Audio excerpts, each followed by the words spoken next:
Good morning. Welcome back to Ranger's Apprentice. Yesterday we found out that Will became a Ranger's Apprentice, obviously from the title. Chapter 7. It felt strange to be leaving the castle after all these years. Will turned back at the bottom of the hill, his small bundle of belongings slung over his shoulder, and stared up at the massive walls. Castle Redmont dominated the landscape. Built on top of a small hill, it was a massive three-sided structure, facing roughly west and with a tower at each of the three corners. In the center, protected by the three curtain walls, were the castle yard and the keep, a fourth tower that soared above the others and housed the Baron's official quarters and his private living apartments, along with those of his senior staff. The castle was built in ironstone, a rock that was almost indestructible and, in the low sun of early morning or late afternoon, seemed to glow with an inner red light.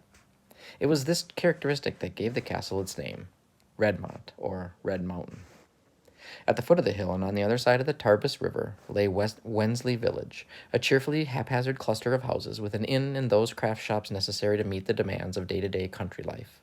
A cooper, wheelwright, smithy, and harness maker. The land around had been cleared for some distance, both to provide farmlands for the villages to tend and to prevent enemies from being able to approach unseen.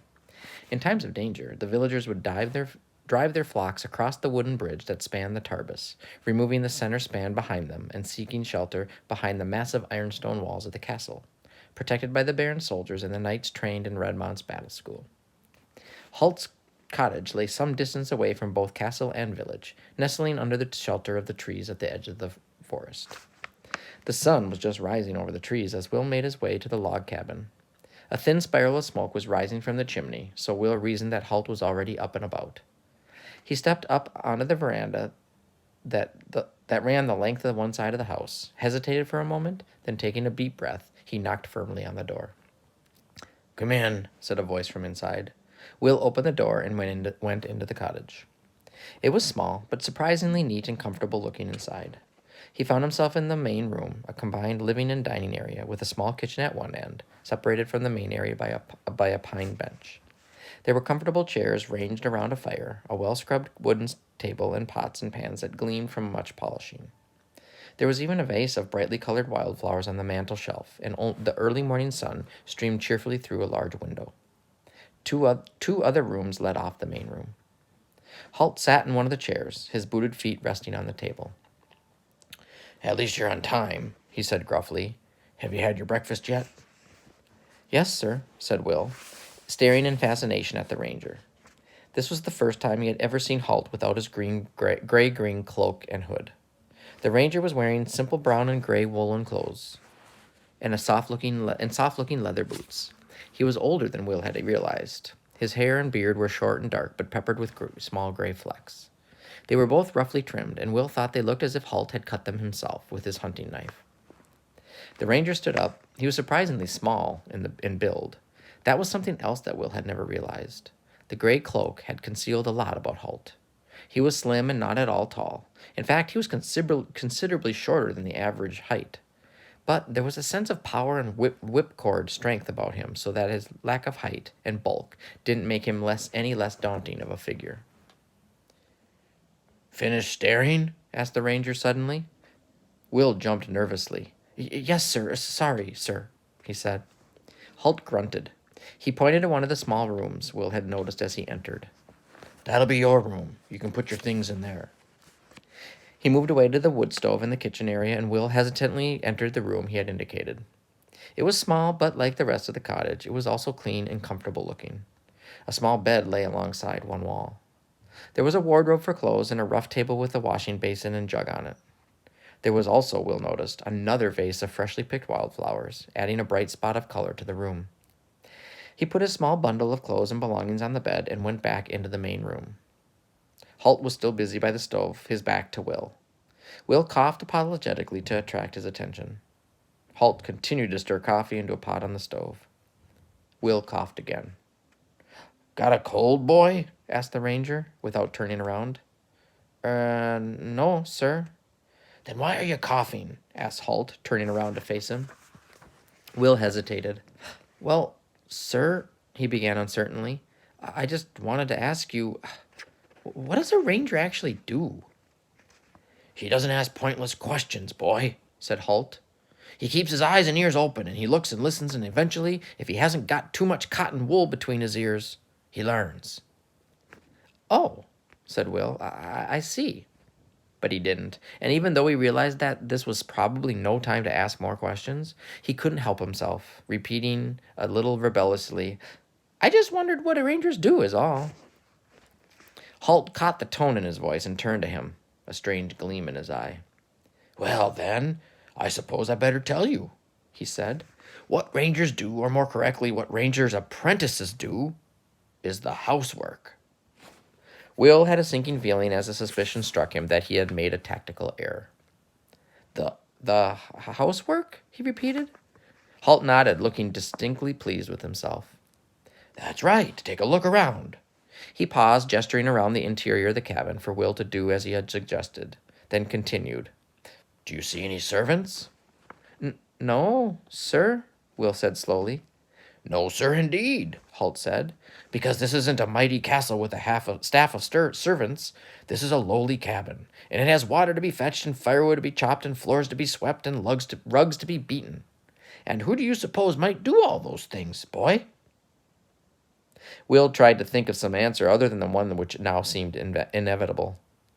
Nothing came to mind, so he finally said in a defeated tone, Would that be me, sir? I believe it would be, the ranger told him, then rattled off a list of instructions crisply. Bucket there, barrel outside the door, water in the river, axe in the lean-to, firewood behind the cabin, broom by the door, and I believe you can probably see where the floor might be. Yes, sir, said Will, beginning to roll up his sleeves. He noticed the water barrel as he approached, obviously holding the day's water supply for the cabin. He estimated that it would hold 20 or 30 buckets full. With a sigh, he realized he was going to have a busy morning. As he walked outside, the empty bucket in one hand, he heard the ranger say contentedly as he poured himself a mug of coffee and sat down again, I'd forgotten how much fun having an apprentice can be. Will couldn't believe that such a small and seemingly neat cottage could generate so much cleaning and general maintenance. After he had filled the water barrel with fresh river water, 31 buckets full, he chopped wood from a stack of logs behind the cabin, piling the split firewood into a neat stack. He swept out the cabin, then, after Halt decided that the rug on the living room floor needed to be beaten, he rolled it up, carried it outside, and draped it over a rope slung between two trees, beating it savagely so that the clouds of dust flew from it. From time to time, Halt leaned out the window to give him encouragement, which usually consisted of curt comments such as, You missed a bit on the left side, or Put some energy into it, boy. When the rug had been replaced on the floor, Halt decided that several of his cooking pots didn't gleam with sufficient intensity. We'll have to give them a bit of a scouring, he said, more or less to himself. Will knew by now that translated to, You'll have to give them a bit of scouring. So, without a word, he took the pots to the river's edge and half filled them with water and fine sand, scouring and polishing the metal until it gleamed. Halt, meanwhile, had moved to a canvas chair on the veranda where he had sat reading through a tall pile of what looked to be official communications. Passing by once or twice, Will noticed that several of the papers bore crests and coats of arms, while the vast majority were headed with a simple oak leaf design. When Will returned from the riverbank, he held the pots up for Halt's inspection. The ranger grimaced at his distorted reflection in the bright copper surface. Not bad. Can see my own face in it, he said, then added without a hint of smile, May not be such a good thing. Will said nothing.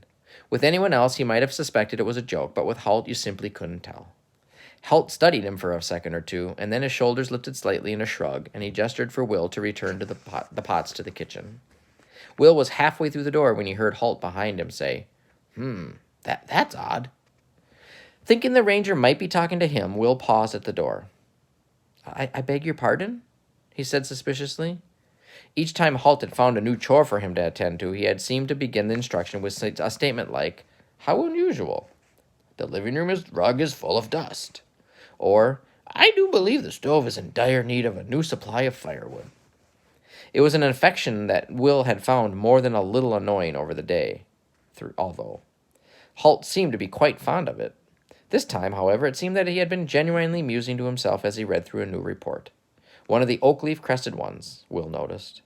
Now the ranger looked up, a little surprised that Will had addressed him. What's that? He asked. Will shrugged. Sorry, when you said that's odd, I thought you were talking to me. Holt shook his head several times, still frowning at the report in his hand.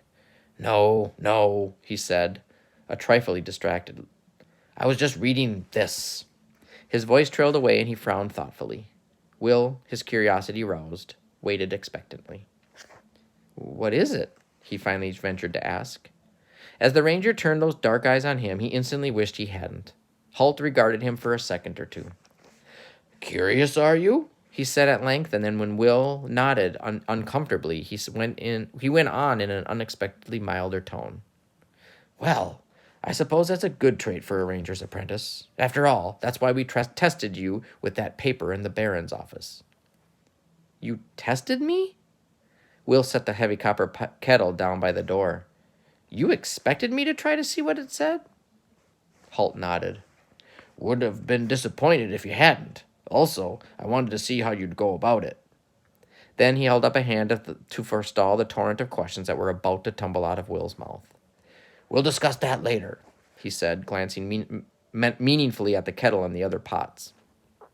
Will stooped to retrieve them and turned back to the house once more. But curiosity still burned in him, and he turned to the ranger again. So, what does it say? He asked, nodding toward the report. Again there was a silence as Holt regarded him, perhaps assessing him. And then he said, Lord Northolt is dead, apparently killed by a bear last week while out hunting. Lord Northolt? Will asked. The name was vaguely familiar to him, but he couldn't place it. Former Supreme Commander of the King's Army, Holt told him, and Will nodded as if he had known this. But since Holt seemed to be answering his questions, he was emboldened to continue. What's so odd about it? After all, bears do kill people from time to time. Holt nodded. True, but I wouldn't have thought Cordham Fife was a little far west for bears. I would have thought Northolt was too experienced a hunter to go after one alone. He shrugged as if dismissing the thought. But then again, life is full of surprises and people do make mistakes. He gestured toward the kitchen again, and indicating that the conversation was over. When you've put those away, you might like to clean out the fireplace, he said. Will moved to do so as he was told, but a few minutes later, as he walked past one of the windows to the large fireplace that took up most of the one wall in the living room, he glanced out to see the ranger tapping the report thoughtfully on his chin, his thoughts obviously a long way away. I'm trying to figure out how much more. All right, Chapter 8. Sometime later in the afternoon, Holt finally ran out of jobs for Will. He looked around the cabin, noting the gleaming kitchen implements, the spotless fireplace, the thoroughly swept floor, and totally dust-free rug. A stack of firewood lay beside the fireplace, and another stack, cut and split into shorter lengths, filled the wicker basket inside the kitchen stove. Not bad, he said. Not bad at all. Will felt a surge of pleasure in the sparing praise, but before he could feel too pleased with himself, Holt added, Can you cook, boy? Cook, sir? Will asked uncertainly. Holt raised his eyes to some unseen superior being. Why do young people invariably answer a question with another question? He asked. Then, receiving no reply, he continued. Yes, cook. Prepare food so that one might eat it. Make meals. I assume you do know what food is, what meals are. Yeah, Will answered, carefully to take any questioning inflection out of the word. Well, as I told you this morning, this is no grand castle. If we want to eat food here, we have to cook food here, Holt told him. That was that word again, we, Will thought. Every time so far that Holt had said we must, it had seemed to translate to mean you must. I can't cook, Will admitted, and Holt clapped his hands and rubbed them together. Of course you can't. Most boys can't. So I'll have to show you how. Come on. He led the way to the kitchen and introduced Will to the mysteries of cooking.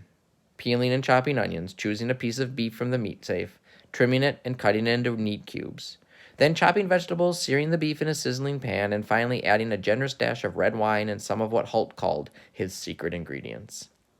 The result was a savory-smelling stew simmering on the top of the stove. Now, as they waited for the dinner to be ready, they sat on the veranda in the early evening and talked quietly.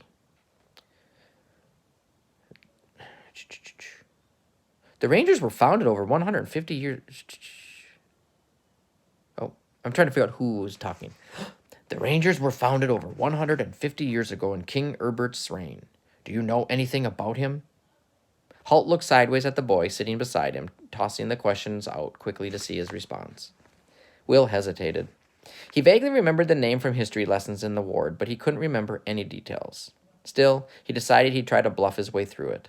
He didn't want to look too ignorant on his first day with his new master.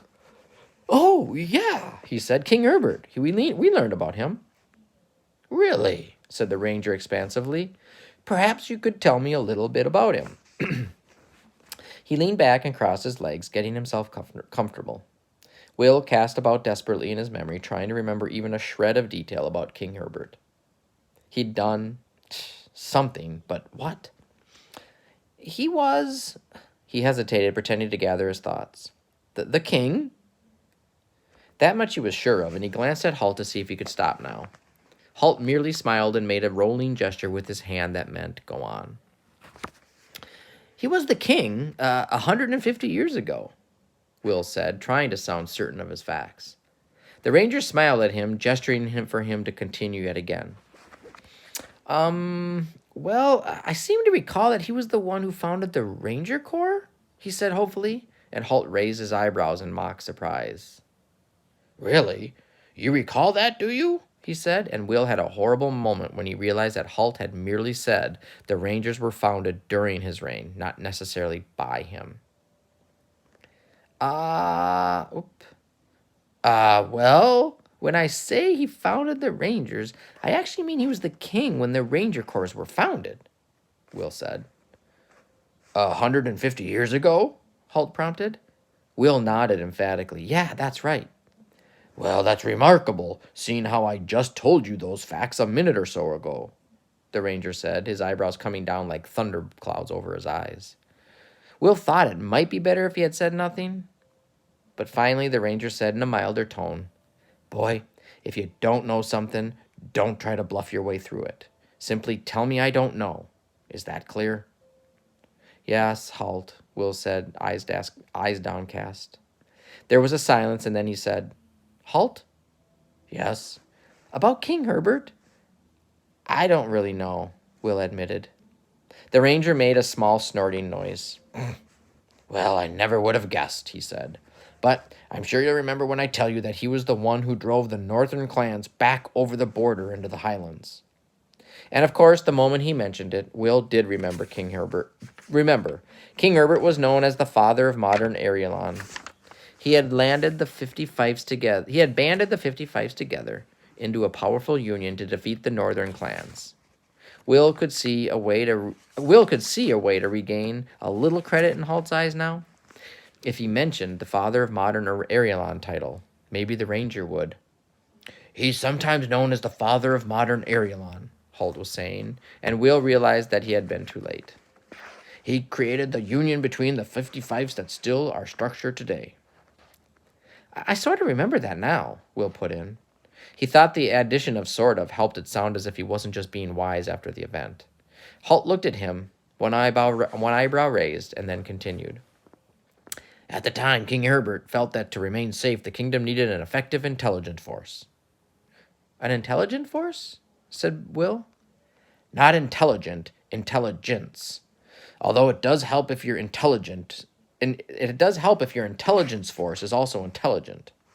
Intelligence is knowledge of what your enemies or your potential enemies are up to, what they're planning, what they're thinking. If you know the sort of thing in advance, you can usually come up with a plan to stop them. That's why he founded the Rangers, to keep the kingdom informed, to act as the eyes and ears of the kingdom. How do you know that? Will asked, his interest aroused now. Halt noted the change in tone, and a momentary gleam of approval touched his eyes.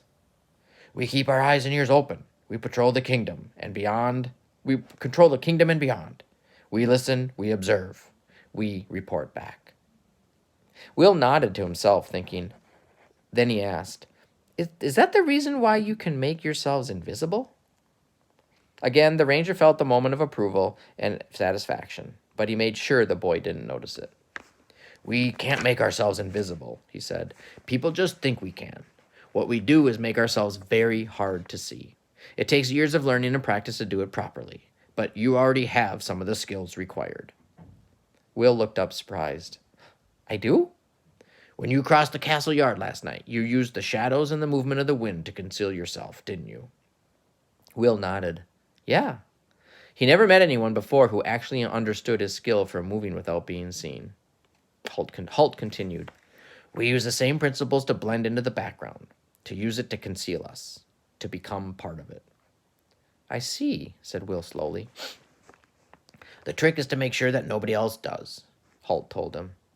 For a moment, Will thought the ranger had made a joke, but when he looked up, Halt was as grim-faced as ever.